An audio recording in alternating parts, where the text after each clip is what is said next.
किसी ने बड़े कमाल की बात कही है कि इंसान का क्या है वो तो बोलकर निकल जाता है, सामने वाले इंसान को उस बात से निकलने में सालों लग जाते हैं। नमस्ते दोस्तों, मैं हूं आरजे कार्तिक। एक बड़ी छोटी सी कहानी और ये सच्ची घटना है।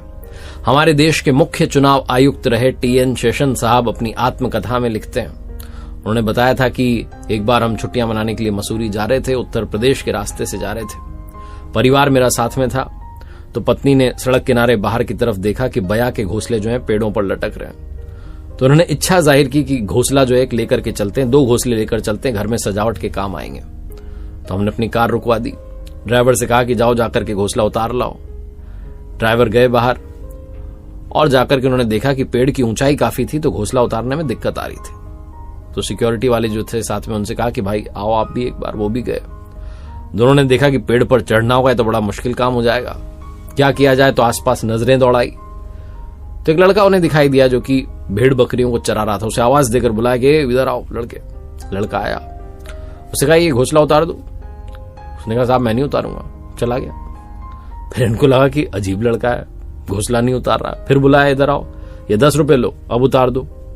लड़के ने कहा साहब कहा ना मैं नहीं उतारूंगा। फिर से चला गया, भेड़ बकरी चराने लगा। इन दोनों ने आपस में डिस्कस किया कि क्या किया जाए, थोड़ा पैसा बढ़ा देते हैं। तो फिर से आवाज दी, बच्चे इधर आओ, 50 रुपए लो, अब उतार दो।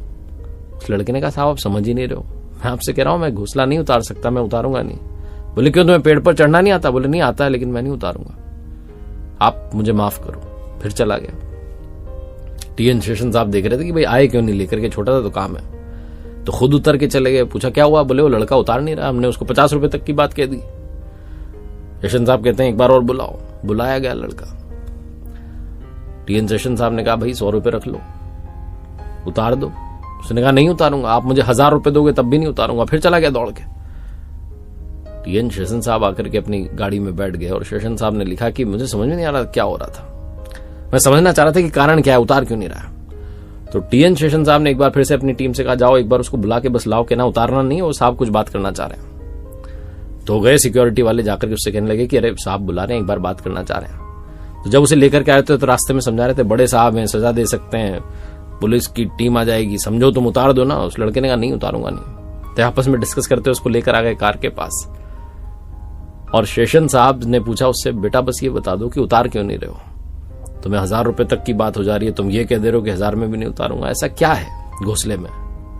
उस लड़के ने जो कहा वही इस कहानी का सार है। उसने कहा कि साहब मैं घोंसला कैसे उतार सकता हूं, शाम में जब चिड़िया आएगी और अपने बच्चों को नहीं पाएगी तो उस पर क्या बीतेगी, आपने ये नहीं सोचा। ये बोलकर के लड़का चला गया। टी.एन. शेषन साहब कहते हैं कि उस शाम में मुझे अपराध बोध हुआ, मुझे समझ नहीं आया कि मैंने इतनी पढ़ाई की, आईएएस बन गया, ये सब मिल गया लाइफ में, इतनी सुविधाएं आ गई, सुख सुविधाएं भोग ली, इतना बड़ा पद मिल गया, लेकिन मेरे दिमाग में वो बात नहीं आई जो एक अनपढ़ बच्चे के दिमाग में आ गई जो सड़क किनारे भेड़ बकरी चरा रहा था। मैंने सिर्फ पत्नी की इच्छा सुनी और उसके पीछे चल पड़ा, ये नहीं सोचा कि आगे क्या होगा। जो शिक्षा है कई बार वो भी आपको नहीं समझा पाती, संस्कार जो बात समझा देते हैं वो कई बार शिक्षा से भी समझ में नहीं आती। इसलिए संस्कार की वैल्यू करना शुरू कीजिए, अपने घर में अच्छे संस्कार लाना शुरू कीजिए, अच्छे संस्कारों के साथ आगे बढ़ना शुरू कीजिए। और जैसा मैंने कहा कि आपकी वाणी से कभी किसी को चोट ना पहुंचे, आपके व्यवहार से कभी किसी को चोट ना पहुंचे, इस बात का ख्याल रखिए कि इंसान का क्या है, वो तो बोल के चला जाता है, सामने वाले को उस बात से निकलने में कई साल लग जाते हैं। तो ऐसा कुछ मत बोल देना जिसकी वजह से सामने वाला परेशानी में रहे। एक बार फिर से वही बात कर दिखाओ कुछ ऐसा कि दुनिया करना चाहे आपके जैसा। देखते रहिए हर सोमवार सुबह 9:30 बजे मेरे साथ एक नई कहानी, हर शुक्रवार सुबह 9:30 बजे लर्निंग सीरीज का एक नया वीडियो।